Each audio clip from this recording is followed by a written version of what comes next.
दोस्तों, हम हमसे अपने जिंदगी में एक बार नाकामयाब होने से निराश हो जाते हैं तथा हमारा मनोबल टूट जाता। दोस्तों, यह कहानी सुनने के बाद आप कोई भी मुश्किल कार्य या बड़ा से बड़ा कार्य करने से डरोगे नहीं।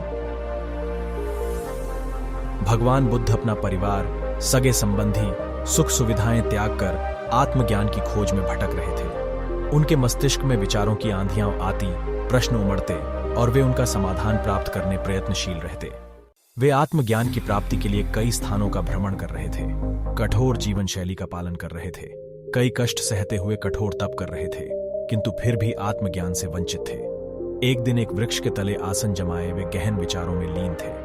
धन, माया, मोह, संसार की समस्त सुख सुविधाओं के त्याग के बाद भी आत्मज्ञान प्राप्त न होने के कारण उनके हृदय में निराशा का संचार होने लगा था। निराशवश वे सोचने लगे कि प्रयासों में मैंने कोई कमी न की, तिस पर भी मुझे सफलता प्राप्त न हुई।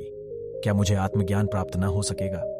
उदास मन से वे अपने मस्तिष्क में उठ रहे इन प्रश्नों में उलझे हुए थे कि उन्हें प्यास लगाई। वे अपने आसन से उठे और पानी पीने सरोवर की ओर चल पड़े। वहां उन्होंने देखा कि एक छोटी सी गिलहरी मुंह में फल दबाए सरोवर के किनारे आई। अचानक उसके मुंह से फल छिटक कर सरोवर में गिर गया। फल सरोवर की गहराई में समाने लगा। गिलहरी तुरंत सरोवर में कूद पड़ी और उसके जल से अपने शरीर को भिगोकर बाहर आ गई।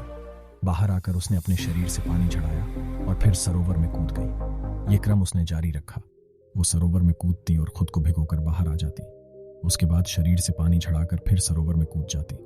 बुद्ध बड़े ध्यान से उसकी गतिविधियों को देख रहे थे और इससे अनभिज्ञ गिलहरी अपने कार्य में जुटी हुई थी।